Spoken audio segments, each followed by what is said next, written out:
Hello guys, now we will discuss the phase splitter. Phase splitter circuit को अब हम discuss करते हैं। Phase splitter circuit produces two output signals that are equal in amplitude but opposite in phase from each other from a single input signal. जैसे ये आपके सामने एक डायग्राम दिया गया, आज हम इसको डिटेल में पढ़ेंगे, लेकिन ये जस्ट उसकी ये कहना है कि समरी है कि आपने देखें ये वोल्टेज डिवाइडर बाइसिंग है और ये कॉमन एमीटर कॉन्फ़िगरेशन में एक आर एल लगा है, एक आर ई लगा हुआ है ना, और यहाँ से आप इसको इनपुट दे रहे हैं, ये उल्टा सिग्नल। तो अगर आप यहाँ से आउटपुट लेंगे कलेक्टर से तो आपको एम्पलीफाइड इस तरह की मिलेगी। ठीक है, एम्पलीफाइड मीन्स वो डिपेंड करेगा आपने रेजिस्टेंस की रेशोज़ क्या सेट की हुई है। और यहाँ पे आपको इन फेज़ मिलेगी। ये आपको पढ़ाया हुआ है ना कि कॉमन, जब आप मीटर से आउटपुट लेते हैं कॉमन कलेक्टर के अंदर तो आपको इन फेज़ मिलती है। फेज़ इन्वर्ट सिर्फ कॉमन मीटर के केस में होता है, कॉमन कलेक्टर कॉमन बेस में फेज़ इन्वर्जन नहीं होती। सही है। So the phase splitter is another type of bipolar junction transistor configuration where a single sinusoidal input signal is split into two separate outputs that differ in phase from each other by 180 degrees. The input signal of a transistor phase splitter is applied to the base terminal with one output signal taken from the collector terminal and the second output signal taken from the emitter terminal. Thus, the transistor phase splitter is a dual output amplifier producing complementary outputs from its collector and emitter terminals which are out of phase by 180 degree. A single transistor phase splitter circuit is nothing new as we have seen its basic building block in previous tutorials. The phase splitter, the phase inverter circuit combines the characteristics of a common emitter amplifier with that of the common collector amplifier. यानी common collector वाला जो अगर आप metre से output ले रहे हैं और कॉमन एमीटर वाला अगर आप कलेक्टर से आउटपुट ले रहे हैं। ठीक है। As with the CE amplifier and CC amplifier circuits the phase splitter circuits is forward bias to operated as a class A linear amplifier to reduce the output signal distortion. But first, let's refresh our knowledge of the common emitter amplifier circuit and common collector amplifier circuit configurations. ये refresh की बात कर रहा है, ये later videos मेरी बनी हुई हैं, उस पर ये वही बातें दोबारा आ जाएंगी, तो इसको quickly कर लेते हैं। कॉमन एमीटर एम्पलीफायर है, ये हमने बड़ी डिटेल में इसको कर लिया था। ठीक है। The common ammeter circuit with the voltage divider biasing is most widely used. कौन सी बाइसिंग सबसे ज़्यादा यूज़ होती है? Voltage divider. क्यों? इससे क्यू पॉइंट की स्टेबिलिटी बड़ी अच्छी मेंटेन हो जाती है। सही है। Configuration as it's easy to bias and understand. The input signal is applied to the base terminal. The output signal is taken from across the load resistance RL connected between the collector and positive supply rail. As shown, the emitter is common to both the input and output circuits.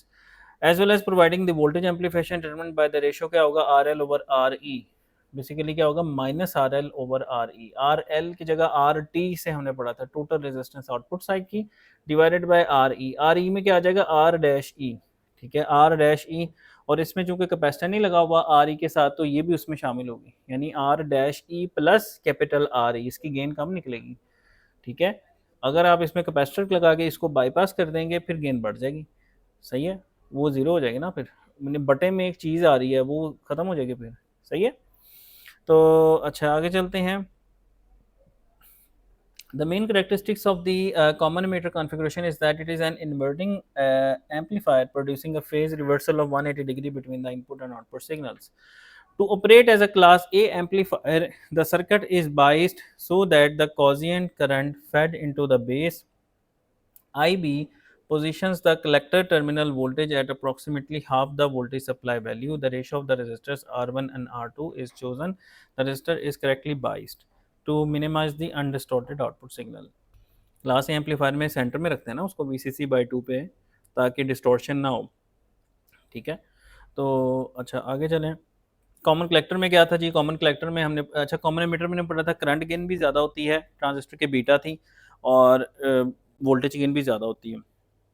लेकिन common collector में क्या होता है कि current gain तो ज़्यादा होती है लेकिन वोल्टेज गेन इसकी कम होती है, यानी अप्रॉक्सीमेटली 1 होती है। ठीक है। The common collector amplifier uses a single transistor in the common collector configuration with the collector being common to both the input and output circuits. The input signal is applied to the transistor base terminal and the output is taken from the emitter terminal. As the output signal is taken across the emitter resistor RE, no collector resistor is used to, so the collector terminal is connected directly to supply. This type of amplifier configuration is also known, इसको voltage follower भी बोलते हैं या emitter follower भी बोला जाता है। emitter follower भी बोलते हैं क्योंकि आप देखें ना, ये आपकी आउटपुट है, ठीक है, ये आपकी इनपुट है, तो इस पे वोल्टेज डिवाइडर लॉ लगा सकते हैं आप। वोल्टेज डिवाइडर लॉ क्या होगा कि this voltage is equal to this drop plus this drop, यानी R dash plus R E है, तो क्या हो जाएगा R E over R dash plus R E into V in. और नॉर्मली अगर हम देखें तो ये 0.7 वोल्ट का ही फ़र्क होता है, यानी अगर यहाँ पे 5 वोल्ट आ रहे हैं ना वीपी के, उसमें से 0.7 माइनस कर दो, कितने हो जाएंगे 4.3, यहाँ 4.3 आ रहे होते हैं। सही है, इसी तरह हमने किया ना पहले सारा analysis. The main characteristics of the common collector configuration is that it is a non-inverting amplifier as the input signal passes directly through the base emitter junction to the output. Hence, output is in phase with the input. Due to this, it has a voltage gain of slightly less than unity. As with the previous common emitter configuration, the transistor of common collector amplifier is biased using voltage divider network to halve the supply voltage to give good stabilization of its Q point. A phase splitter में क्या होता है, if we combine the configuration of common emitter amplifier with that of the common collector amplifier and take the outputs from both collector and emitter terminals at the same time, we can create a transistor circuit that produces two output signals which are equal in magnitude but inverted with respect to each other. उसको उसका नाम क्या है, phase splitter. Phase splitter यानी एक input है लेकिन output दो है। पहली आउटपुट क्या है जो आउट ऑफ फेज है इनपुट के साथ, दूसरी क्या है जो इन फेज है, लेकिन वो दोनों आपस में अपोजिट हैं। ज़ाहिर आउटपुट आपस में अपोजिट हैं। अच्छा जी, तो ये देखें, ये फेज स्प्लिटर को आप देख रहे हैं कि ये आपकी इनपुट हो गई, ठीक है, और यहाँ पे ऊपर एक आउटपुट आ रही है और एक नीचे आउटपुट आ रही है, ठीक है। ऊपर वाली है इन्वर्टिंग, नीचे वाली क्या है, नॉन इन्वर्टिंग। सही है, अच्छा जी। We said previously that the voltage gain of the common emitter amplifier is the ratio of RL to RE, that is minus RL over RE. The minus sign indicates the inverting amplifier. If we were to make these two resistors equal in value, then the voltage gain of the common emitter stage would be equal to minus 1 or unity. As the common collector emitter follower amplifier circuit naturally has यानी अगर आप RL और RE को equal रख दें, क्योंकि are E में देखें, आर ई में क्या था, R dash E plus R E. R dash E बहुत छोटी होती है आर ई के मुकाबले में, आर डैश ई 20 ओम 25 ओम होती है, आर ई आपके फॉर एग्जांपल 1 के 2 के आप यूज़ कर लेते हैं। तो आप क्या करते हो कि आर सी और आर ई जो नीचे वाली है वो बराबर अगर रख लेते हो तो उसकी रेशो 1 हो जाएगी, यानी उसकी रेशो 1 हो जाएगा, इसका मतलब वोल्टेज गेन यूनिटी होगी। क्या होगी, यूनिटी। और कॉमन कलेक्टर की तो वैसे ही यूनिटी होती है वोल्टेज गेन। तो यूनिटी वोल्टेज गेन के साथ क्या होगा कि आपको सेम जो इनपुट दी होगी ना उसी तरह की आउटपुट मिल जाएगी। समझ रहे बात को, ये बेसिकली है। तो then the voltage gain of the common emitter stage would be equal to minus 1 unity, as the common collector emitter follower amplifier naturally has a non-inverting voltage gain of nearly unity. The two output signals, one from the collector and one from the emitter, will be equal in amplitude but 180-degree out of phase. This makes the unity gain transistor phase splitter circuit very useful to provide a complementary anti-phase inputs to another amplifier stage such as class B push pull amplifier। ये देखें, मसलन अगर एक push pull amplifier है, उसको उसको drive किया जा सकता है इसकी मदद से, यानी एक आपके पास सिग्नल है इनपुट, उसको दो जगहों पे फीड करना है, तो आपके पास ऐसा डिवाइस होना चाहिए जो कि उसको बना दे, मतलब ऑपोजिट बना दे, मतलब आपको यूँ समझ लो कि एक इनपुट दी, उसको दो में कन्वर्ट कर दिया टू एक दूसरी डिवाइस के लिए, ठीक है। तो वहाँ पे इसको हम यूज़ कर सकते हैं कि this makes the unity gain transistor phase splitter circuit very useful to provide complementary और anti phase inputs, यानी जो इसकी आउटपुट होंगी वो अगली स्टेज की क्या होंगी, इनपुट होंगी, ठीक है, to another amplifier stage such as class B push pull amplifier, power amplifier। पिछले लेक्चर में हमने इसको किया था ना, क्लास बी इसके न्यूमेरिकल भी किए थे, फिर क्लास ए बी देखा था, उसके न्यूमेरिकल हमने थोड़े से देखे थे। अच्छा जी, for proper operation the voltage divider network connected across the supply rail and ground must be chosen to produce the correct stabilising of the DC conditions of the output voltage swing from collector and emitter terminals producing symmetrical outputs। इसकी example करके देखते हैं। अच्छा, a single transistor phase splitter circuit is required to drive a push pull power amplifier stage। Design of suitable circuit if the supply volt कितनी है, 9 volt, supply जो battery है VCC वो कितनी है, 9 वोल्ट, बीटा कितना है जी इसका 100, और कॉजियन करंट कितना है जी 1 मिली।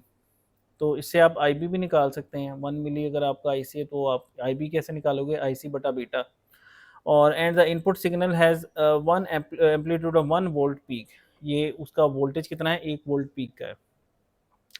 To prevent the distortion of the emitter terminal output, the DC biasing voltage of the emitter terminal must be greater than the maximum value of the input signal.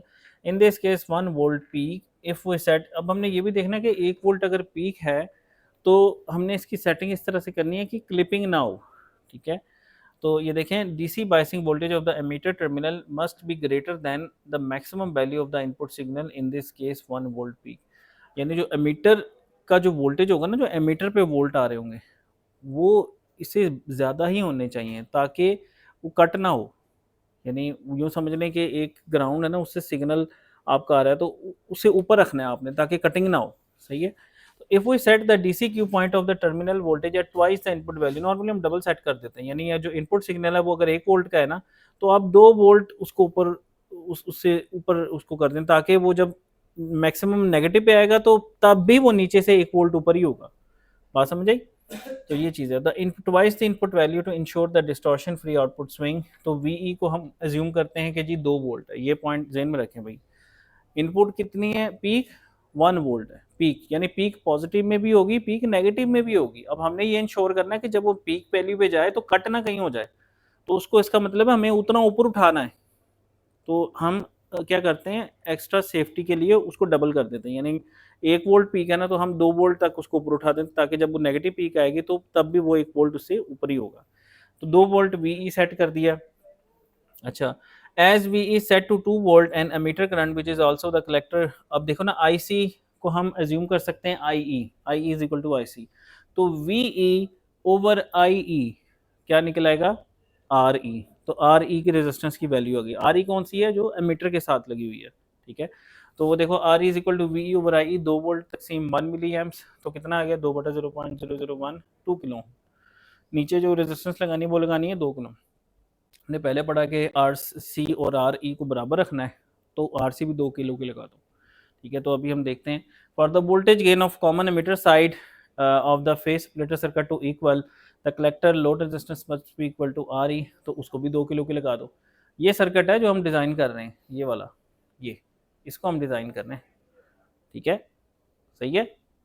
IC हमें उसने दिया हुआ था, आईसी, ठीक है, और उसने हमें ये जो है सिग्नल इसका बताया था कि ये 1 वोल्ट है इसकी पीक।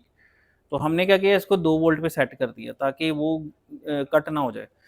2 वोल्ट किया इसको सेट, और करंट ये जितना इधर जा रहा है अप्रॉक्सीमेटली उतना ही इधर आ रहा है। आई भी ऐड हो रहा है लेकिन हम उसको इग्नोर कर देते हैं। I E is equal to I C approximately. तो फिर आप क्या करो, वी ई ओवर आई ई से क्या निकलेगा? R E.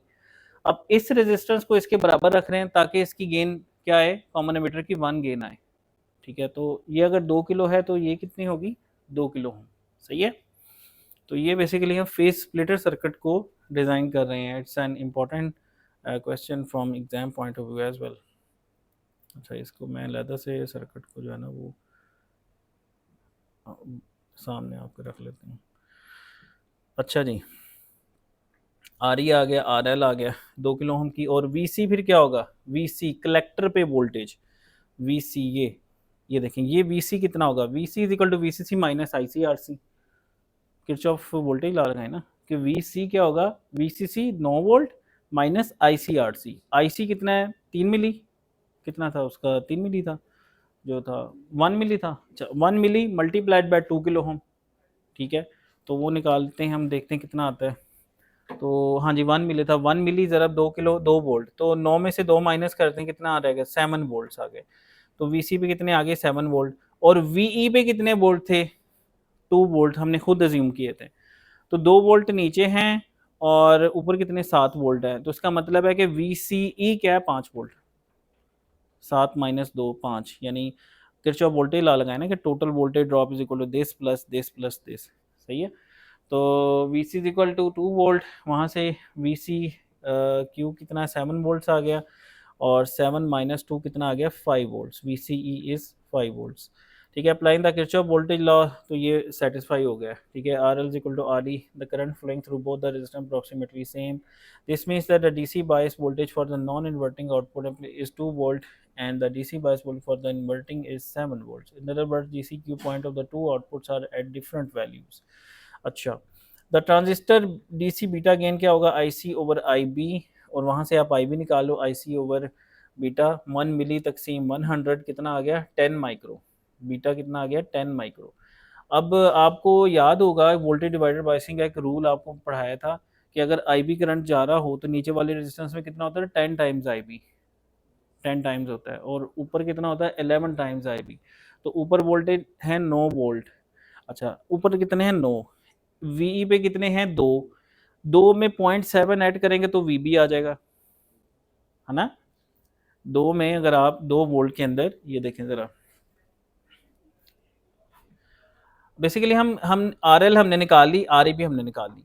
अब हमने ये वैल्यूज निकालनी R1 और R2 की। वो कैसे निकालेंगे, यहाँ 2 वोल्ट एज्यूम किए थे ना, 2 क्यों किए थे, क्योंकि 1 वोल्ट पीक था इनपुट सिग्नल का, तो हमने 2 रख लिया उससे एहतियातन। तो 2 जमा 0.7 कितना आ गया 2.7। अब 2.7 वोल्ट है, करंट कितना है इसमें 10 टाइम्स आई बी, ठीक है। तो आपके पास वी बी है, आई बी है, आर क्या होगा V over R, in V equal to I R है ना, तो R is equal to V over I, ठीक है। तो वहां से आर ये निकल आएगी, सही है। अब इधर आ जाएं, यहाँ करंट क्या होगा 11 आई बी, और वोल्टेज क्या होगा 9, 9 वोल्ट है ना, 9 माइनस 2.7, ठीक है, तकसीम 11 आई बी, तो उससे क्या निकल आएगी R1, सही है। तो ये जनाब आपका डिज़ाइन हो गया, सही है। तो ये देखें आपका 10 माइक्रो निकला है, 10 माइक्रो को 10 टाइम्स कर दिया 100 माइक्रो, तो 2.7 ओवर 100 माइक्रो कितना आ गया 27 किलो ओम। और ऊपर वाली क्या आ जाएगी 9 माइनस 2.7 तकसीम 110, 110 क्या है उसमें जो है 11 टाइम्स आई बी है, तो यहाँ पे आ गया 57.3 किलो ओम। तो ये जनाब आपका डिज़ाइन हो गया आपका ट्रांजिस्टर का फेस स्प्लिटर सर्किट, ठीक है, ये वाला। तो यहाँ पे देखें 27 किलो होम आ गया, 57.6 kilo home, 2 kilo home, 2 kilo home, 0.7 volt है, यहाँ पे 2.7 वोल्ट आ गए, 9 वोल्ट आ गए, 1 मिली आ गया, ठीक है, यहाँ पे 2 वोल्ट आ गए, यहाँ पे 7 वोल्ट आ गए, ठीक है। यहाँ से अगर आउटपुट लेंगे आप तो नॉन इन्वर्टिंग मिलेगी, मतलब एक सिग्नल पहले ये था, उसको आपने इस सिस्टम को दे दिया, अब आपके पास 2 सिग्नल पैदा हो गए। कितने सिग्नल पैदा हो गए 2 सिग्नल पैदा हो गए, जो कि आप फर्दर आगे किसको दे सकते हो, पुश पुल एम्पलीफायर को दे सकते हो, एक ऊपर वाले के लिए एक नीचे वाले के लिए, मतलब आगे 2 ट्रांजिस्टर को सिग्नल आपने डिफरेंट देना है ना, तो आप ये दे दो, सही है। तो ये इसका जो है ना वो काम है इस सर्किट का जो अभी हमने डिज़ाइन किया। A single transistor phase splitter circuit produces two output versions of the input signal, a non-inverted version identical in phase, ठीक है, to the input signal, and 180-degree phase inverted version of the input signal with both the outputs having a similar amplitude. This would make the phase splitter circuit ideal for use in driving push-pull or totem pole configured outputs for the amplification or DC motor control. Totem pole, तो ये totem pole देखते हैं भाई, totem pole क्या चीज़ है, totem pole output stage देखें, ये totem पोल है। अच्छा टोटम पोल में क्या है कि आप मुझे ये बताएं कि ये सारे ट्रांजिस्टर्स क्या ये एनपीएन है या पीएनपी है, एनपीएन है। ये बात इसमें कि टोटम पोल में जो आउटपुट है, आउटपुट साइड के जो 2 ट्रांजिस्टर्स Q2 Q3 वो एनपीएन है। पुश पुल में क्या था, एक एनपीएन था दूसरा पीएनपी था, यहाँ पे दोनों एनपीएन है, ये फ़र्क को नोट करें ज़रा। अच्छा और इसमें हमने एक इनपुट दी, एक इनपुट जो है एक आउटपुट यहाँ से ली हमने, और एक आउटपुट फिर हमने यहाँ से ली, ठीक है। और उसके नतीजे में देखें जो आपको आउटपुट आप ले रहे हैं इन दोनों ट्रांजिस्टरों के बीच में से ले रहे हैं यहाँ से, ठीक है, आर एल 1 किलो ओम की है, और ये this is in phase with, this is out of phase your with input, यानी अगर आपके इनपुट क्यों है तो आपकी ये जो आउटपुट है इस तरह से आ रही है, आउट ऑफ फेज है, ठीक है। तो अच्छा आगे पढ़ता हूँ मैं इसको। As the complementary outputs are taken from the collector and emitter of the transistor when the upper transistor Q2 is forward biased and conducting on the negative cycle. देखें यहाँ पे इनपुट इस तरह से आ रही है, ठीक है, पहले नेगेटिव है बाद में पॉजिटिव है, तो अगर आप कलेक्टर से आउटपुट लेंगे तो पहले पॉजिटिव आ जाएगी, नीचे वाली नेगेटिव आ जाएगी। तो ट्रांजिस्टर क्या करेगा, ट्रांजिस्टर बेसिकली फिर इसके नेगेटिव साइकिल में चल रहा है, इसके लिहाज से देखें ना, Q2 इसके नेगेटिव साइकिल के हिसाब से चलेगा, सही है, Q2 इसके नेगेटिव साइकिल के हिसाब से चलेगा। अच्छा और इसमें देखें कि ये इन फेज है, और Q3 क्या करेगा, इसके पॉजिटिव साइकिल के हिसाब से चलेगा, सही है। तो as the complementary outputs are taken from the collector and emitter of the transistor when the upper transistor Q2 is forward biased and conducting on the negative cycle due to the inversion of the lower transistor Q3 is off, so the negative half of the waveform is passed to the load, resistance RL. ठीक है, अच्छा, on the positive cycle of the input waveform the lower transistor Q3 is forward biased and conducting while the upper transistor Q2 is off, so the positive half of the waveform is passed to the load resistance. Thus at any one time only one of the output transistors Q2 or Q3 is forward biased and conducting one half of the input waveform. As the two output transistors change from one to the other, both halves of the input signal combine to produce an inverted output waveform across RL, which has a DC biasing voltage centered around the voltage difference of VC and VE. Resistance R5 is used to limit the current flow. R5 जो है ना, ये current flow को के लिए हमने इसमें use किया। अच्छा जी, phase splitter की summary क्या जी? We have seen that by combining a common emitter circuit with a common collector circuit, we can create another type of single transistor circuit, which is not really a common emitter amplifier, common collector amplifier, but instead a phase splitter that produces two voltages of the same amplitude but opposite phase. सही है? Sometimes it is necessary to have two signals which are both equal in amplitude but 180 degree out of phase with each other, and these are different. There are different ways to create a dual output phase. ठीक है, splitter circuit including the use of differential amplifiers and the operational amplifiers, but the single transistor phase splitter circuit configuration is the easiest to build and understand. The single transistor phase splitter circuit is biased to operate as a class A amplifier with the two complementary inverted and non-inverted outputs taken from collector and emitter terminals respectively of the transistor. To operate correctly, the gain of each output must be set to unity. सही है? Single transistor phase splitter circuits are useful for driving class B push pull amplifiers, center type transform for inverters, or totem pole outputs for the motor control, as one transistor is on, the other is off. अच्छा, next एक छोटा सा topic है amplifier की distortion, जो जिससे जिससे बचने के लिए अभी हमने देखा था कि हमने नीचे ई पे वोल्टेज 2 वोल्ट सेट कर दिया था ताकि वो क्लिप ना हो जाए। तो ये बेसिकली जो डायग्राम ये आपको दिखा रही है कि ये आपका इनपुट सिग्नल है, ठीक है। तो अगर आपने इसकी बाइसिंग ज़्यादा कर दी है, बाइसिंग हाई है, तो क्या होगा कि ये ऊपर हो जाएगा। तो एम्पलीफिकेशन से जब यहाँ पे टच करेगा तो ये कट क्लिप हो जाएगा। क्या हो जाएगा? क्लिप। तो ये वाली जो वेव है इसका फेथफुल रेप्लिका नहीं है, इसमें डिस्टॉर्शन आ गई है, आवाज़ में शोर आ जाएगा या कोई मतलब सिग्नल करप्ट हो गया है, हार्मोनिक्स आ जाएंगे। और अगर इसी तरह डीसी का 22 का पॉइंट नीचे हो जाए तो उससे फिर ये वाला साइकिल डिस्टर्ब हो जाएगा। तो हमने कोशिश यही करनी है कि जो हमारे साइकिल्स हैं, पॉजिटिव साइकिल और नेगेटिव साइकिल, वो डिस्टर्ब ना हो, आउटपुट पे भी वैसे ही वेव जनरेट हो जैसी शेप उसकी इनपुट की है। हाँ, उसका मैग्नीट्यूड ज़्यादा हो जाए। सही है? तो ये है। तो for a single amplifier to operate correctly without any distortion to the output signal, it requires some form of DC bias on its base or gate terminal. A DC bias is required so that the amplifier can amplify the input signal over its entire cycle with the bias Q point set as near to the middle of the load line as possible. The bias point Q point setting will give us the class A amplifier configuration with the most common arrangement of the common emitter for the bipolar transistors or the common source configuration. The power, voltage or current gain amplification provided by the amplifier is the ratio of its peak output value to its peak input value, output beta input. However, if we incorrectly design our amplifier circuit and set the biasing Q point at the wrong position on the load line or apply too large an input signal to the amplifier, the resultant output signal may not be exact reproduction of the original input signal waveforms. In other words, the amplifier will suffer from what is commonly called amplifier distortion. ठीक है, क्या कहते हैं उसको? Amplifier distortion. अब जैसे इसमें ये देखें, ये आपका एक है कॉमन इमीटर एम्पलीफायर है, मीटर इसका डायरेक्टली ग्राउंडेड है, लेकिन इसमें आप देखें इसकी जो आउटपुट है वो इस तरह की आ रही है। ठीक है, तो अब इसमें देखें कि एम्पलीफिकेशन में not be taking place over the whole signal cycle due to the incorrect biasing levels, input signal may be too large.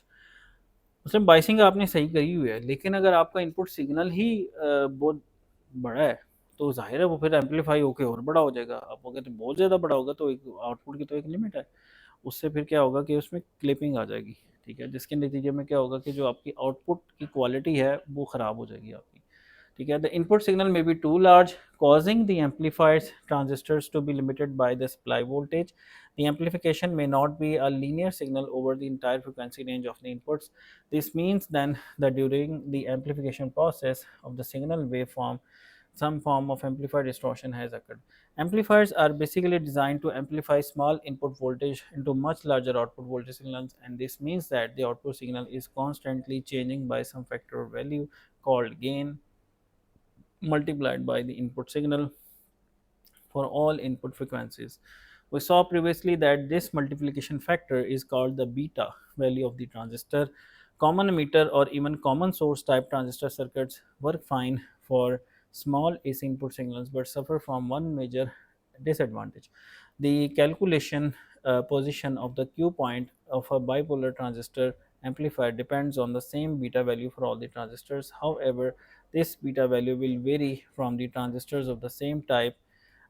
In other words, the Q point for one transistor is not necessarily the same as the Q point for the other transistor of the same type due to the inherent manufacturing tolerances.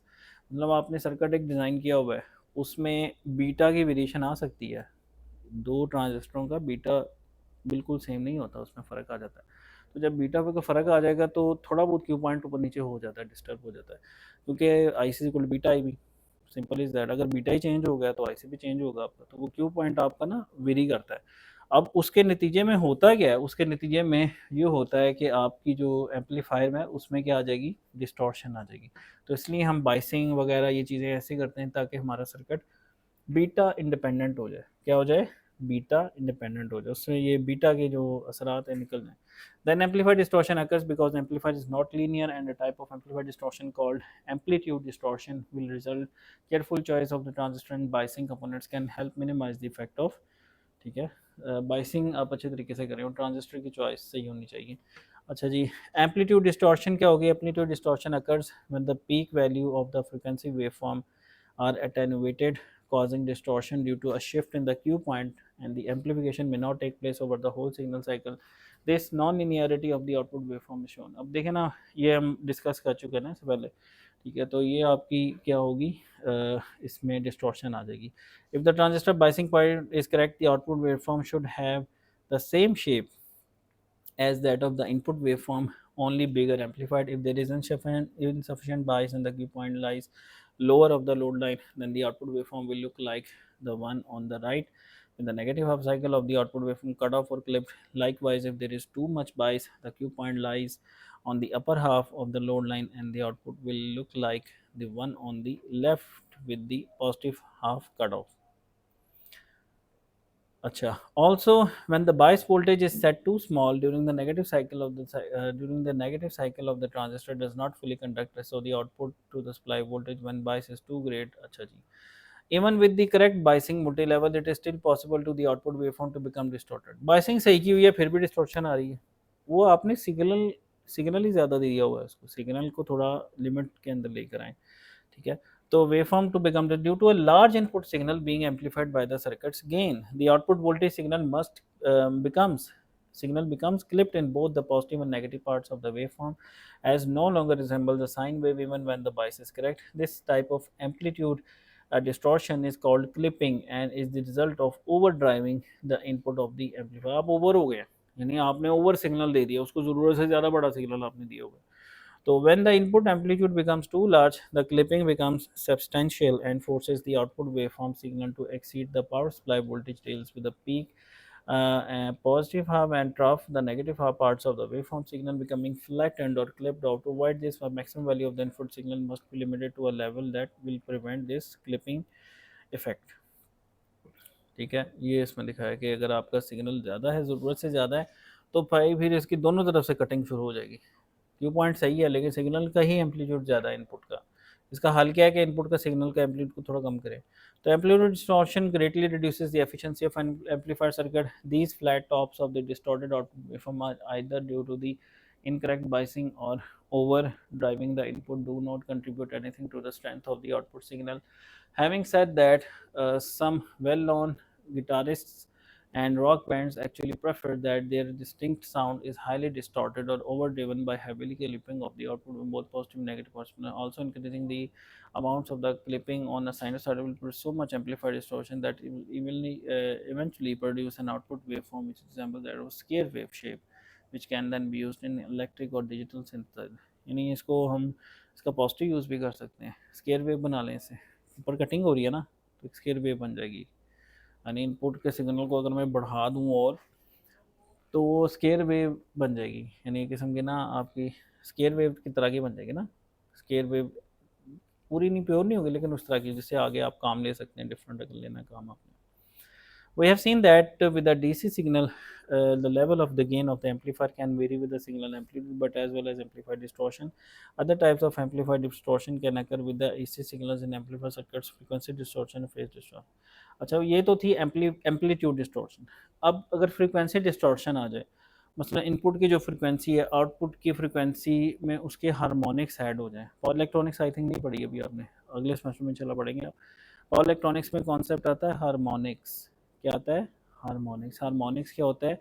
Multiples of the fundamental frequency. Multiples of the fundamental frequency, जो fundamental frequency है उसका multiples. ठीक है, जैसे अगर 50 hertz है आपका, तो सेकंड हार्मोनिक क्या होगा? 2 ज़रब 50 100। थर्ड हार्मोनिक क्या होगा? 3 ज़रब 50 150। फोर्थ हार्मोनिक क्या होगा? 4 ज़रब 50 200। फिफ्थ हार्मोनिक क्या होगा? 5 ज़रब 50 250। बड़ा सिंपल है। ठीक है, तो अब क्लियर है। तो इस लेकिन जो फंडामेंटल हार्मोनिक होता है ना, जो पहला हार्मोनिक होता है 50 हर्ट्ज, वो है मेन हार्मोनिक जो पावर ट्रांसफर करता है। बाकियों से क्या होता है? पावर लॉस होता है। क्या होता है? पावर लॉस, यानी उनसे सारे लॉसेज ही पैदा होते हैं। और उसमें सबसे खतरनाक जो होता है ना हार्मोनिक, जो सबसे गंदा हार्मोनिक है, जिसको जिसको कहते हैं ना, इसको टारगेट करना, वो है थर्ड हार्मोनिक।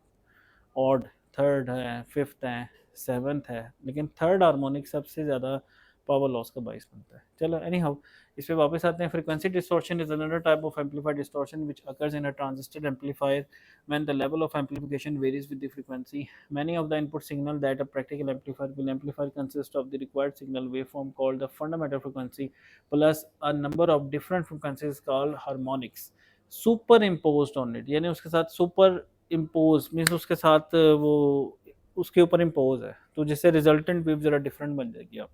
ठीक है, तो normally the amplitude of these harmonics are a fraction of the fundamental amplitude and therefore have little or no effect on the output. However, the output can become distorted with an increase in amplitude with regard to the fundamental frequency.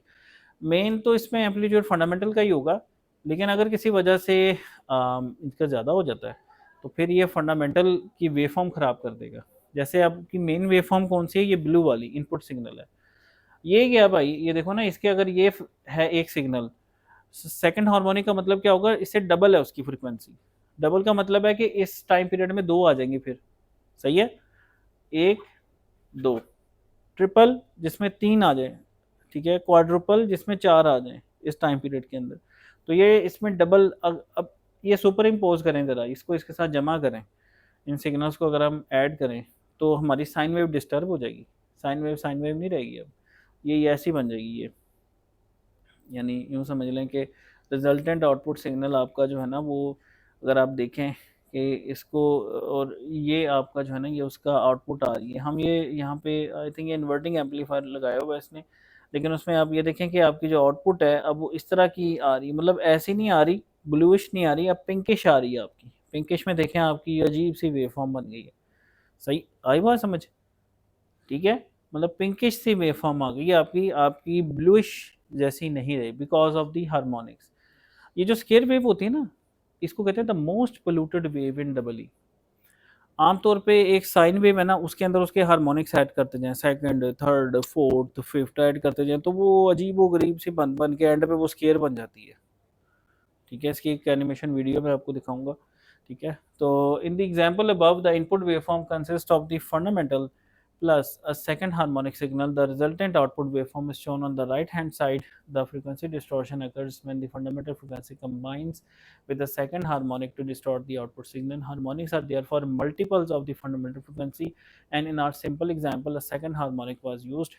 2f, f is fundamental frequency, third harmonic 3f, nf, n is integer 1 2 3 4 5 6. Okay, तो therefore the frequency of harmonic is twice the fundamental frequency. Then a third harmonic क्या होगा? 3f, fourth harmonic 4f and so on. Frequency distortion due to the harmonics is always a possibility in amplifier circuits containing reactive elements such as capacitor or inductance. Phase distortion, phase angle भी change, देखो sine wave है ना, उसमें frequency भी change हो सकती है, amplitude भी हो सकता है, तीसरा फेज भी हो सकता है कि मसलन अगर आपने वेव यूं दिया है, वो आगे जो वेव आ रही है वो उसका फेज ही डिस्टर्ब हो गया, वो या तो लीड पे आ रहा है या लैग पे चली गई है, आगे पीछे हो गई है, समझ रहे हैं, एक्स एक्सिस पे। तो फेज डिस्टॉर्शन और delay distortion is a type of distortion amplifier distortion which occurs in a non linear transistor amplifier when there is a time delay between the input and its appearance at the output. ठीक है, if we say that the phase change between the input and the output is zero at the fundamental frequency, the resultant phase angle delay will be the difference between the harmonic and the fundamental. This time delay will depend on the construction of the amplifier and will increase progressively with the frequency within the bandwidth of the amplifier. अब देखें इसमें अगर हम देखें एक ये wave है आपकी फर्स्ट इनपुट सिग्नल और दूसरा सेकंड इनपुट सिग्नल है, और ये उसका आगे जो है वो एम्पलीफिकेशन के बाद अगर हम देखें कि रिजल्टेंट आउटपुट सिग्नल आपकी ये पिंक है, लेकिन ये पिंक का देखें ये ज़ीरो से नहीं स्टार्ट हो रही, ये थोड़ी सी आगे आ गई है, यानी ये थोड़ी सी यानी इसमें डिले आ गया है। अब डिले आने की वजह से इसकी ज़ीरो क्रॉसिंग आगे चली गई है, तो ये पीछे थोड़ी सी वैल्यू आ जाएगी आपको, ये देखें थोड़ी सी वैल्यू आ गई, यानी इसमें आउटपुट अब इसके साथ नहीं है, इस तरह आउटपुट आगे पीछे हो गई है थोड़ी सी, क्या हो गया, आगे पीछे हो गया, उसका फेज चेंज हो गया, फेज एक्स एक्सिस है ना, एक्स एक्सिस लीड लैग का पढ़ा हुआ है ना आपने कॉन्सेप्ट, तो वो चीज़ है बेसिकली। तो phase distortion due to the delay, ठीक है। Other than high end audio audio amplifiers, most practical amplifiers will have some form of amplifier distortion being a combination of both frequency distortion and phase distortion together with the amplitude distortion in most applications such as in audio amplifiers or the power amplifiers. Unless the amplifier distortion is excessive severe, it will not generate, ठीक है, it will not generally affect the operation of the or the output sound of the, थोड़ा बहुत तो होता है, ज़्यादा नहीं, थोड़ा बहुत तो हर एक में होता है। अच्छा, नेक्स्ट एक और टॉपिक हम देख लेते हैं, ब्रिज एम्पलीफायर। इससे पहले हमने देखा था ब्रिज रेक्टिफायर, ब्रिज रेक्टिफायर, ये क्या है, ब्रिज एम्पलीफायर, सही है। तो bridge amplifiers for single supply applications, this article describes the bridge amplifier configuration explain. अच्छा जी, उसके बाद ब्रिज एम्पलीफायर के पहले डायग्राम देखते क्या है, ये हमने पढ़ा हुआ है ऊप एम्प वाले। पहला मुझे बताओ कि ये वाला जो एम्पलीफायर है ये इन्वर्टिंग है या नॉन इन्वर्टिंग है, ये वाला, ये इनपुट है, ये वाला इन्वर्टिंग है या नॉन इन्वर्टिंग, नॉन इन्वर्टिंग है, क्यों, इनपुट कहाँ जा रही है, पॉजिटिव पे, और ये वाला तो ग्राउंड है, ठीक है। अच्छा जी, और ये नीचे वाला ये इन्वर्टिंग है। अच्छा, तो जब फिर आउटपुट लेंगे आप रेजिस्टेंस, तो इसमें आउटपुट क्या आएगी, इसका डिफरेंशियल वोल्टेज, डिफरेंशियल आउटपुट आएगी, इसमें ग्राउंड नहीं involve, V1 minus V2, V1 तो पॉजिटिव होगी ना आपकी क्योंकि ये नॉन इन्वर्टिंग है, V1 minus into minus V, तो वो माइनस क्या हो जाएगा, प्लस हो जाएगा, समझ रहे बात को। तो इस तरह से आपको आउटपुट ज़्यादा आएगी, हो गया काम, बात समझ आई। ऊपर वाला क्या है, पॉजिटिव है ना आउटपुट उसकी, नीचे वाले की नेगेटिव है, तो जब आपने रेजिस्टेंस लगाया डिफरेंशियल लिया तो दिस माइनस इंटू माइनस वो प्लस हो गया, सही है। तो ये है ब्रिज एम्पलीफायर। तो वैसे देखें सर्किट बड़ा हॉरिबल सा लगता है, पता नहीं की है की, लेकिन अगर हमने देखा तो ये सर्किट कुछ भी नहीं है भाई। अच्छा जी, one thing that can be difficult in a single supply environment is generating high power AC output signals. Let's look at the circuit that can help with the अच्छा टास्क। अच्छा जी, अब इसमें देखें, as you can see the input signal is fed from the two op amp circuits, one non-inverting, the other inverting. The resistors are chosen so that both amplifiers have the same gain magnitude, यानी जाहिर है उसका same ही होगा, 1 plus R F over R in होता है non inverting का, और इन्वर्टिंग का माइनस आर एफ और आर वन का डिफरेंस है, ज़्यादा डिफरेंस नहीं है, ठीक है।